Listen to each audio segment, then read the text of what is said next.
Hey guys, Sean here. Welcome to the F1 Word and to the next of my end of season rambles, and for this one I'm going to give a few of my thoughts on Renault's 2020. Now for me at least, Renault's pace was a pleasant surprise this year. I expected them to take a step forward from what was a disappointing 2019, and although they did ultimately end the year in the same position in the championship, there is no doubt that 2020 was a much better season for them. Renault picked up 181 points, that's 90 more than last year despite fewer races, and managed to get their driver to the podium on 3 occasions. Also, although they were, I think it's fair to say, outsiders in Abu Dhabi, they kept themselves in the fight for third in the Constructors' Championship right down to the wire. I did say after pre-season testing they might be dark horses this year and could surprise a few, and they definitely impressed me. I have to say as well, and you'll hear this a lot during the next 3 videos, but it's been an absolute pleasure watching that fight for third this year. There's been some really great racing. Of course, I think there will be some disappointment despite some great results. After all, they still only finished 5th and lost out to customer team McLaren. But it really could have gone either way in that midfield battle, and it's not like they were a million miles away. What we have seen, though, is that there has been progress and things are looking good for them going forward. 2020 is a solid foundation to build off, and with Fernando Alonso returning for 2021, they could be serious contenders for P3 again next year. Daniel Ricciardo's final season with the team was pretty impressive too. He definitely gave it everything and extracted the maximum from that car. He only failed to score at 2 of the 16 races he finished, comfortably beat his teammate in qualifying and the races, 15-2 and 13-4 respectively, finished 57 points clear and made it to the podium twice, which by the way was great to see. I've missed seeing him on the podium, and his target for this season was to get back up there, and he did it twice.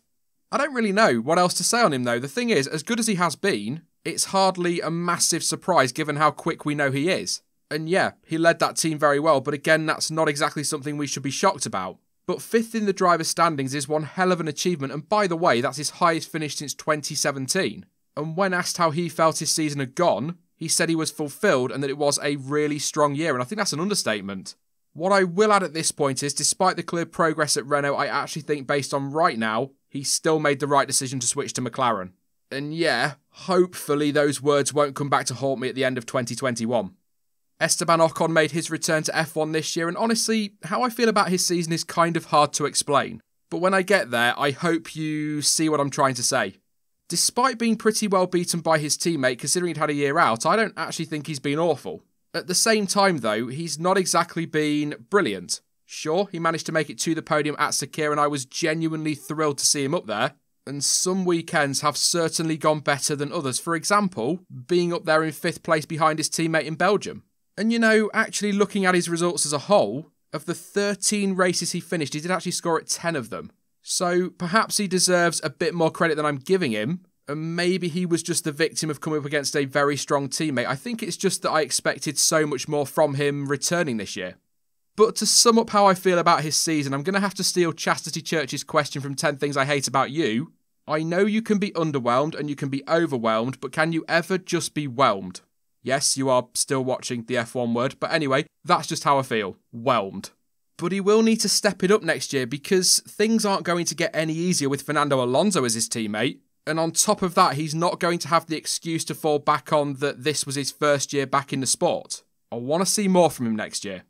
To summarise though, I think Renault can for the most part be really happy with their season. And of course it should be mentioned that this is their final year under the Renault name before they become Alpine next year, at least for now. Let's be honest, they'll probably go through another 3 names over the next 10 years.